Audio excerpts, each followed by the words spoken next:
disebutkan oleh Imam Ibnu Taimiyah sebagai ijma'. Berkata Imam Ibnu Taimiyah, al-majnun wa tiflul ladzi lam yumayyiz fa aqwaluhu kullaha lagun fi syara' la yasih minhu imanan wala kufran wala uqud wala syai' minal aqwal bittifaq al-muslimin. Maknanya bahwa orang yang gila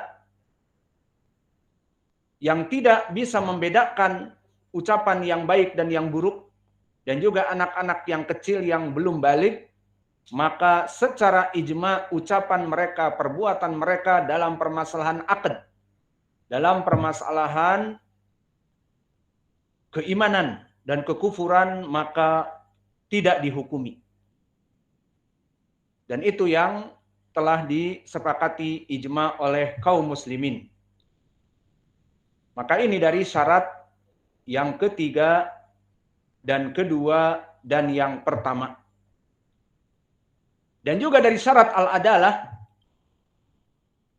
maka dia itu harus terjauh dari kefasikan.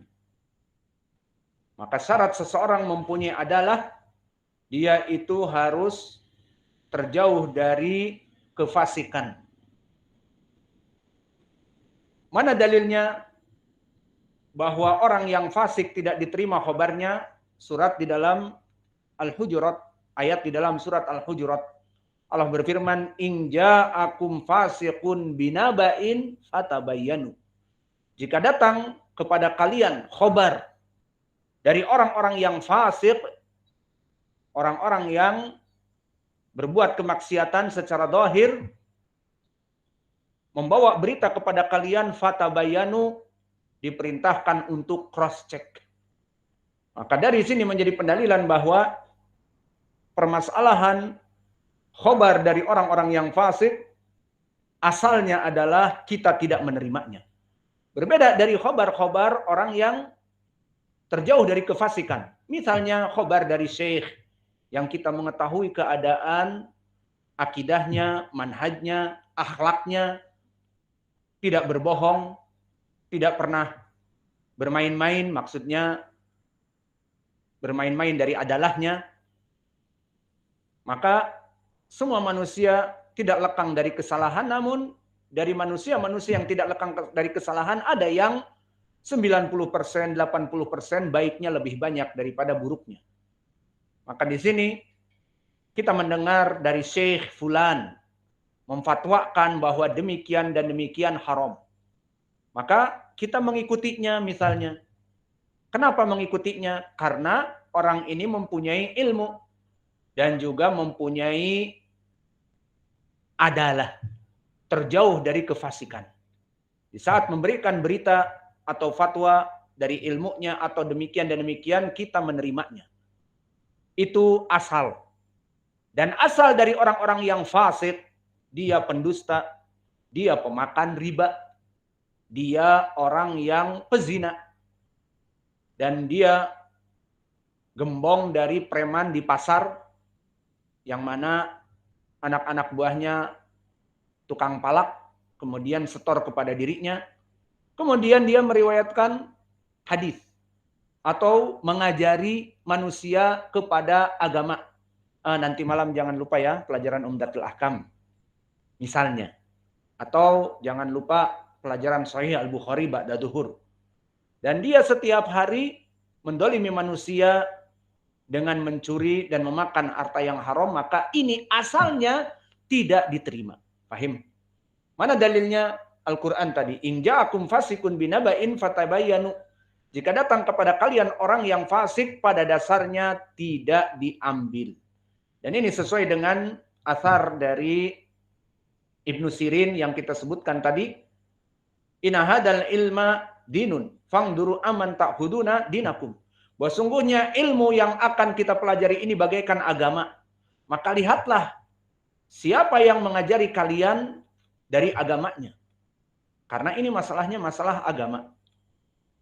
Maka ini pendalilan tentang orang yang fasik, dia itu adalahnya dipertanyakan. Maka syarat dari seorang perawi hadis harus terjauh dari kefasikan.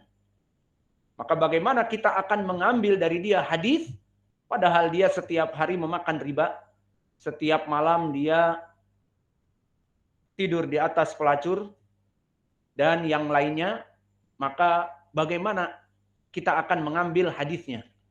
Padahal orang ini pelaku dosa besar dan terang-terangan di depan manusia. Dan syarat yang terakhir, yang kelima, an yajtaniba min khawarimil muru'ah. Apa itu khawarimul muru'ah? Khawarimul muru'ah bukan perkara yang haram. Lihat bedanya ya. Kalau tadi orang yang fasik, sepakat kaum muslimin tentang keharaman sesuatu seperti zina, minum khamr, merokok, makan riba. Sepakat keharamannya apa tidak? Nah, orang bangkir yang makan riba, bahkan mendapatkan gaji dari riba, dan apalagi ada yang tanahnya disita, mobilnya disita, dia mendapatkan persentase. Karena hasil perjuangan dia membangkrutkan orang. Membangkrutkan bahkan perusahaan. Maka dia mendapatkan uang X. Uang yang haram tadi. Maka di sini dia sudah jelas masuk kepada kefasikan. Jika dia meriwayatkan agama, jika dia meriwayatkan hadis, maka tidak diterima. Ini asal dari kaidah, kecuali di zaman now.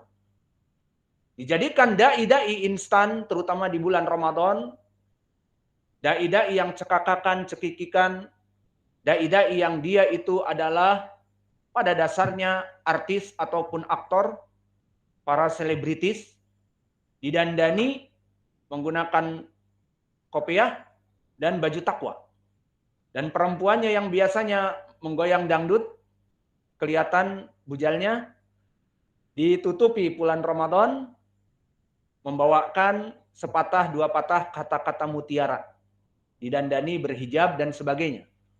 Maka di zaman sekarang banyak dai-dai seperti itu. Maka apakah diterima khobarnya? Jelas tidak. Dan jika kita rujuk, mereka hanya cekikikan, cekakakan menjadi joker, pelawak.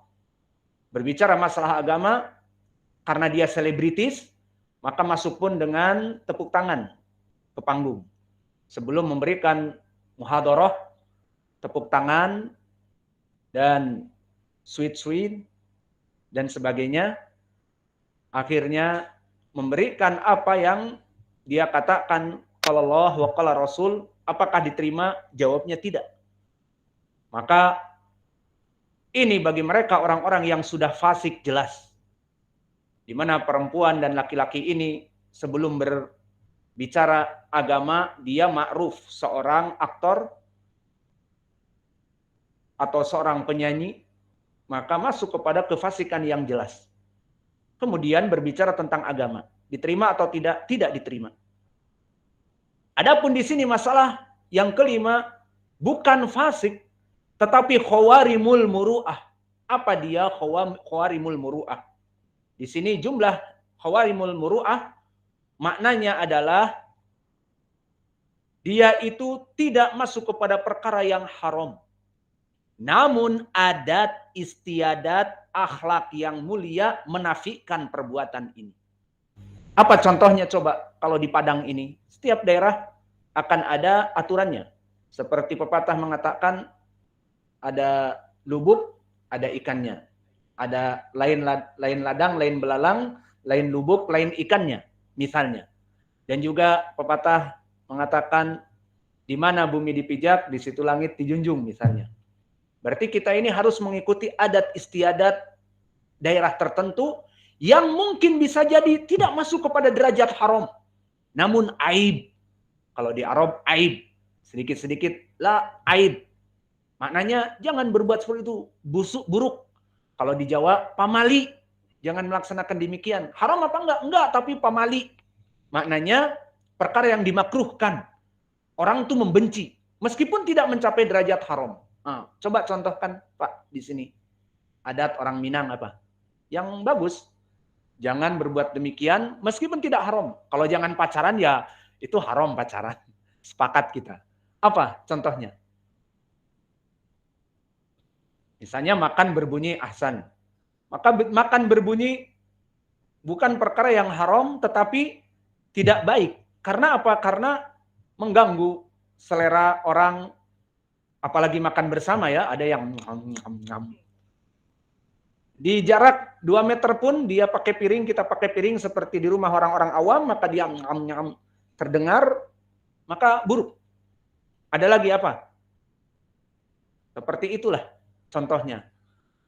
Kalau di Arab juga banyak. Di antara mereka ada yang mengeraskan syarat ini sehingga adat istiadat ini dilanggar, maka tidak diterima hadisnya. Padahal adat dilanggar ini maka tidak diterima. Maka itu contoh dari khawarimul muru'ah. Tinggal pertanyaan, lalu khawarimul muru'ah kenapa harus dijauhi padahal dia bukan haram? Kalau mencuri haram, minum khamr haram. Ini seperti makan, sebagian banyak lah. Misalnya kita ceritakan ya, bersendawa. Maka orang-orang yang bersendawa di depan manusia, itu berbeda-beda. Di Yaman termasuk khawarimul muru'ah. Apalagi di Eropa. Di Eropa, orang-orang Eropa jika kita, sudah mereka muntah dan menjauhi kalian. Dan juga kentut. Maaf. Maka yang kentut ya, kalau di rumah dia dengan keluarganya, alhamdulillah, karena memang perut kita makan pedas-pedas, kadang-kadang mulas. Cuman kalau sengaja dan ingin ditertawakan di majelis, bam. Miring ke kanan, bam. Itu tujuannya agar ditertawakan, dan sebagainya. Itu jelas, masuk khawarimul muru'ah. Kalau alam di Indonesia, kalau di Arab ya. Orang yang seperti itu dah jatuh. Maka tidak akan diterima hadisnya. Bukan haram, kentut. Sakit perut kita kalau ditahan. Cuman di-upload di depan orang, maka diposting di depan orang, dan dinyaringkan suaranya agar ditertawakan, maka ini bukan dari khawarimul muru'ah. Maka ini dari contoh-contoh yang kami inginkan difahami. Dan begitu pun di antara mereka ada yang melaksanakan makan berdiri. Jika ada orang makan berdiri, maka tidak baik. Seperti itu sampai dahsyatnya dari suatu daerah. Maka di sini pertanyaan yang besar, kenapa perkara ini bukan perkara yang haram, tapi kok disyaratkan oleh para muhaddisin? Jawabnya, li'annaha saddu dari'ah, karena dia itu saddu dari'ah, maknanya penjembatan yang membendung agar seorang rawi tidak langsung masuk kepada kefasikan. Karena apa gambarannya? Jika seseorang khawarimul muru'ah yang membuat orang menjadi jijik padanya, dan dia tidak peduli, melanggar adat istiadat, melanggar sopan santun, dia cuek bebek, tidak peduli, maka dia akan tidak peduli melaksanakan kefasikan di sisi Allah. Sehingga khawarimul muru'ah, akhlak yang mulia, ini adalah dari syarat yang kelima. Maka kebanyakan para muhaddisin di zaman dulu, selain ilmunya kuat, manhajnya kuat, juga muru'ahnya. Maka Imam Ahmad, Imam Abdurrahman ibn Mahdi, Imam Sufyan Ats-Tsauri, Imam Sufyan ibn Uyainah, Imam Syu'bah ibn Hajjaj, dan yang lainnya. Maka mereka semuanya mempunyai ilmu, mempunyai agama, mempunyai manhaj yang hak, dan mempunyai khawarimul muru'ah yang dengan menjaga khawarimul muru'ah ini tidak sampai kepada kefasikan. Sampai terjerumus kepada dosa besar. Tidak. Maka inilah dari khawarimul muru'ah. Lalu para ulama beristidlal tentang permasalahan khawarimul muru'ah ini dengan beberapa dari adillah, di antaranya dari hadis. Yang mana hadis ini diriwayatkan oleh Ibnu Mas'ud, dan hadis ini sahih diriwayatkan oleh Imam Al-Bukhari. Inna mimma adrakan nas min kalamin nubuwah al-ula idza lam tastahi fasna ma syi'ta. Idza lam tastahi fasna ma syi'ta. Maka didapati dulu dari ucapan-ucapan di zaman dahulu dari ucapan warisan para nabi, idalam tastahi fasna masyita. Jika kamu tidak mempunyai rasa malu, maka silahkan berbuat semaumu. Ini menandakan bahwa khawarimul muru'ah melaksanakan perbuatan yang dibenci oleh manusia dan dia cuek, bebek, maka dia akan masuk kepada khawarimul muru'ah, maka akan manusia takut kepadanya. Orang ini kok akhlaknya sengaja seperti ini. Tidak mempunyai adab. Nah, orang mikir, jadi ustadz lagi, mengajari kita lagi. Bagaimana kita mau mengambil ilmunya? Seperti itu gambarannya. Maka ini yang dijadikan pendalilan tentang khawarimul muru'ah. Lalu disebutkan oleh para ulama al-fuqaha definisi dari khawarimul muru'ah yang dijadikan syarat al-adalah hiya istimal mayujmilul abd wa yuzinuhu wa tarku ma yudnisuhu wa yashinuhu. Maka definisinya adalah apa-apa yang membuat manusia itu menjadi buruk pandangannya di kalangan manusia, baik pendalilannya dari adat, istiadat, maka dia akan jatuh. Jika melaksanakan itu, itulah dari khawarimul muru'ah. Maka kami, terus terang waktu kecil, kami dididik oleh ibu kita dan juga dari para emban-emban, karena kita punya pembantu 3, kita dari keluarga Keraton Haji Kusumo. Maka saya ingat sedikit-sedikit, ojo ngono. Jangan begitu. Orang api tidak baik.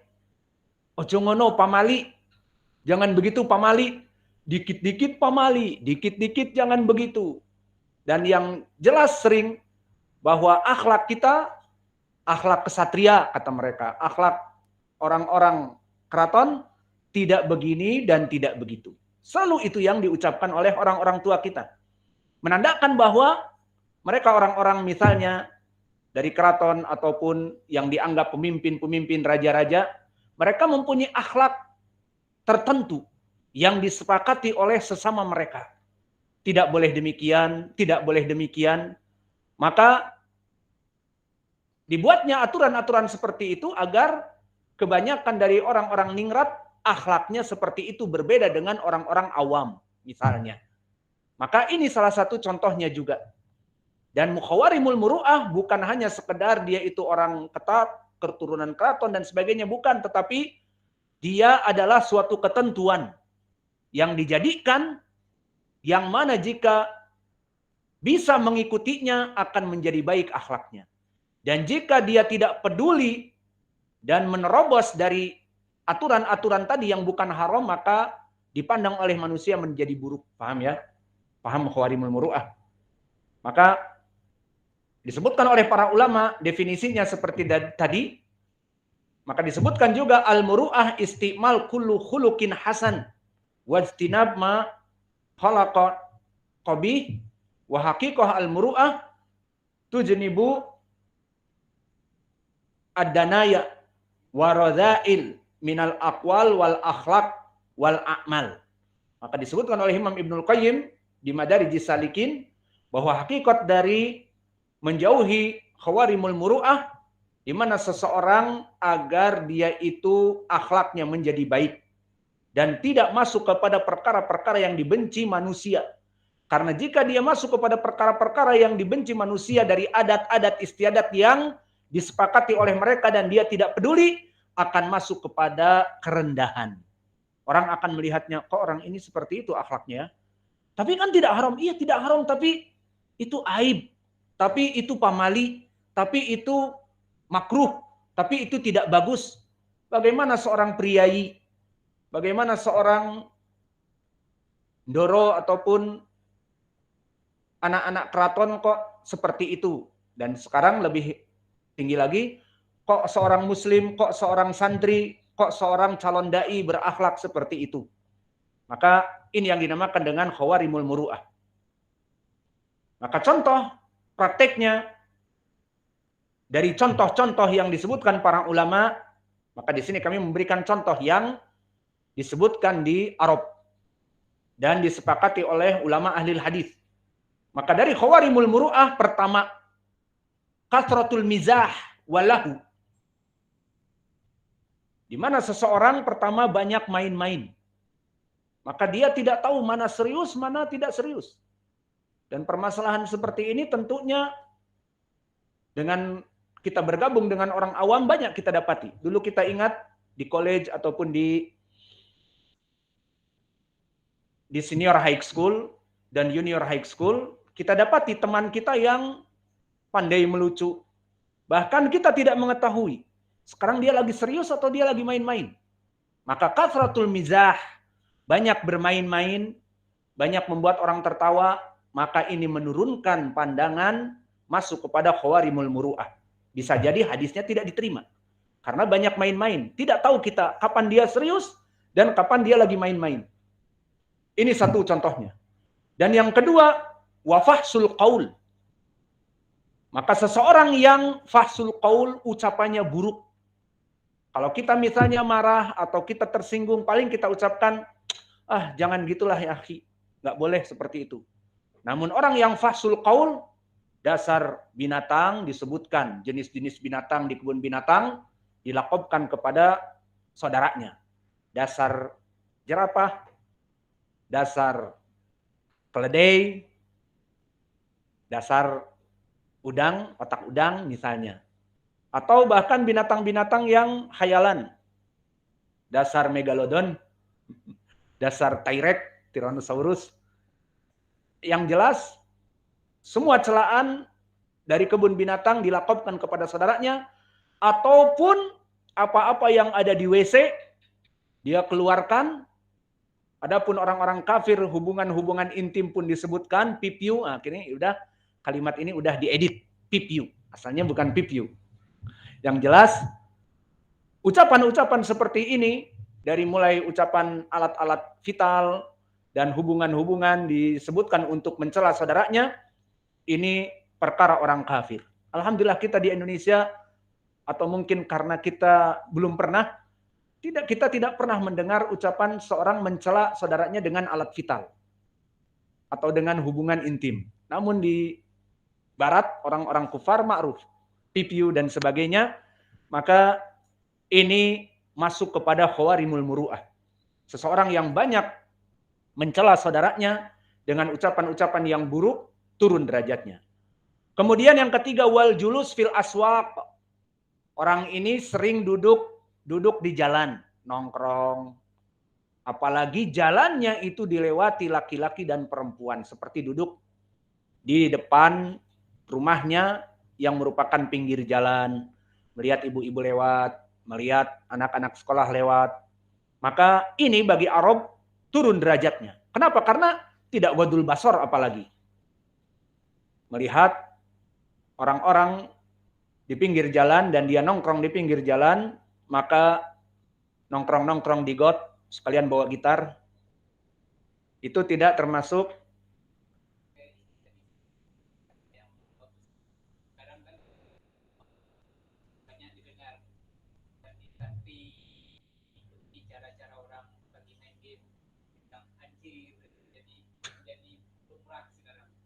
itu nanti bisa jadi khawarimul muru'ah. Ucapan yang baik lah. Kenapa mengucapkan seperti itu? Maka masuk nanti kepada fahsul qaul, ucapan-ucapan yang buruk. Anjir dan sebagainya, anjrit. Kalau itu bahasa Sunda itu dari dulu kita waktu kecil anjir itu dengar. Cuman bagi orang-orang Sumatera bukan bahasanya, namun sudah populer karena orang-orang Betawi ataupun orang-orang Sunda yang biasa main di game, anjir. Nah, akhirnya diikuti. Kalau itu memang bahasa kita. Plesetan dari anjing, maaf jadi anjir, seperti itu. Dari kecil seperti itu. Alhasil dijauhi ucapan-ucapan yang buruk. Maka julus di pinggir jalan pun termasuk khawarimul muru'ah. Karena dia akan melihat laki dan perempuan. Ini ucapan Al-Hafidh di Fathil Mughith. Dan disebutkan oleh Imam Ibnul Qayyim, di antaranya dari khawarimul muru'ah di Madarijis Salikin, anadurat amaman nas min khawarimil muru'ah. Dengan tujuan likai yadhaqun nas, maka kentut di depan manusia tujuannya untuk ditertawakan, ini dari khawarimul muru'ah. Namun jika kita kembung kemudian ingin mengeluarkan gas di depan istri kita, ya please. Istri kita 24 jam terus dengan kita tahan terus, susah. Maklumlah, insya Allah tidak masuk kepada khawarimul muru'ah, namun yang diinginkan kepada orang lain. Duduk di majelis, kemudian bip, bem, maka ditertawakan. Maka ini sering kami mendengar di majelis ilmu. Apa kita husnudon mungkin karena duduk di keramik dingin, sehingga kembung perutnya, dianggap tidak apa-apalah. Namun kalau pip kemudian ditertawakan sama yang sebelahnya, dia senang, diulang lagi, ditertawakan lagi, itu tujuannya sudah lain. Maka ini termasuk khawarimul muru'ah. Kesimpulannya, barakallahu fikum, kita telah menyebutkan bahwa seorang rawi syaratnya yang pertama tadi bersambung sanadnya. Dan yang kedua mempunyai adalah. Apa itu mempunyai adalah? Syaratnya adalah 5 perkara mempunyai adalah. Disebutkan oleh Al-Iraqi di dalam Alfiyahnya, maka dia harus seorang muslim dan mempunyai akal, maksudnya tidak gila dan sudah baligh, dan juga terjauh dari perbuatan-perbuatan dosa besar, atau dia dulu bekas pelaku dosa besar dan bertobat, maka tidak apa-apa diterima. Berapa dari kaum muslimin yang dulunya masuk kepada kekufuran, kesyirikan, kemudian masuk kepada Islam, seperti para sahabat dan yang lainnya banyak. Ataupun dari para tabi'i yang dulunya perampok, pembegal, kemudian taubat, banyak. Dan begitupun kita, orang-orang di zaman sekarang yang dulunya bekas preman, dulunya bekas penyanyi, dulunya bekas apa saja, kemudian tobat dan beriltizam, maka diterima. Yang diinginkan di sini mustamir ala dalik. Dia melaksanakan dosa-dosa besar terus, tidak peduli dengan dosa-dosanya, maka di sini masuk kepada perkara ini. Mungkin ini yang bisa kita berikan di pelajaran kita. Wa naktafi ilahuna wa jazakumullahu khaira wa barakallahu fi ilmikum. Subhanakallahumma bihamdika. Astaghfiruka wa atubu ilaik.